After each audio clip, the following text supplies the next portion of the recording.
Next week on Home and Away in the UK, as Molly and Tane take John on a camping trip to cheer him up, a spooky experience leaves him terrified.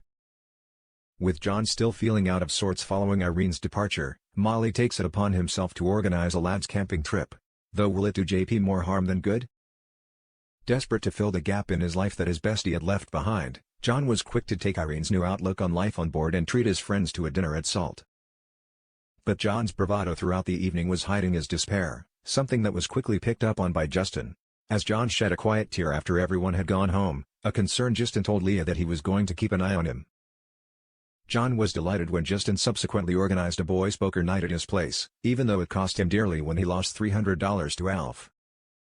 The next day, John appeared in good form, enthusiastically suggesting further group activities advertised in the local paper. However, when Justin clarified that he only intended for their catch-ups to be occasional, John was deflated. Molly witnessed the exchange and couldn't help but feel sorry for John as he skulked back into the surf club. Next week, still conscious of how much John has been missing Irene, Molly takes it upon himself to lift his friend's spirits. Hoping a change of scenery will do him good, he arranges a camping trip and urges John to get his gear together. They're setting off within the hour. John's initially hesitant, but finds himself swayed by Molly's enthusiasm for reconnecting with nature, as well as his promise to share some blackfella, a term used by Indigenous Australians to describe themselves, secrets with John. Having initially run a mile from Molly's suggestion, Dane, Ethan Brown, eventually agrees to join them too, deciding some time away might help him escape the recent awkwardness around Harper, Jessica Redmayne, now that she's starting to date again. The boys drive deep into the national park as John regales them with Old Navy stories. Once the group arrives at the campsite, John's natural tendency to take charge soon emerges, offering his expert advice on camping, much to Tane's mild frustration. The mood quickly lightens again when so-called expert John struggles to pitch his tent, and Tane falls for one of Molly's jokes, believing he's eaten kangaroo droppings. Later, as they gather around the campfire, Molly shares a tale about a close call he had as a youngster, when he was saved from the hairy man. He explains that he'd always believed the stories about the hairy man were just an old legend amongst blackfellas, until he encountered one himself whilst walking with his brother down a darkened street. Molly tells John and Tane that they'll be okay as long as they keep the fire burning, and while John tries to laugh off his unease, he decides to gather some more logs for the fire. Later that night, alone in his tent, John hears strange noises coming from outside. As shadows dart across the canvas, he's left wide awake and on edge. The next morning, John's up bright and early cooking breakfast for everyone, but remains on high alert. As Tane and Molly emerge from their tents having had a blissful night's sleep, John questions them on the events during the night, insisting he heard breathing and scratching sounds outside the tent.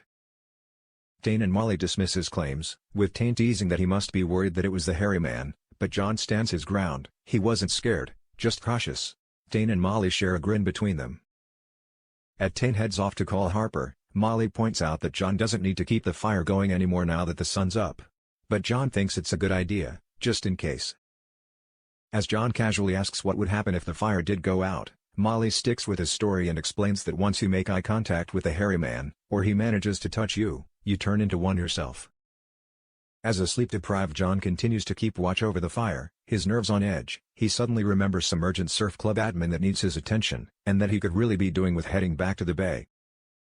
Molly's disappointed, as is Tane when he hears the news, and John begins to pack his things up.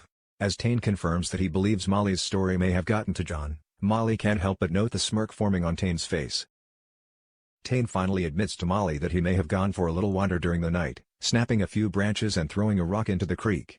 Tane argues that he was hoping to take John's mind off things. If he's thinking about the hairy man, he's not thinking about Irene. As they prepare to leave, John can't help but smile at the good humor between them, appreciating the effort they've gone to in order to try and cheer him up. He perks up as he tells the pair that he'll be off to see Irene in Paris in a few weeks' time, as Molly reminds him that, in the meantime, he's got a lot of friends in the bay.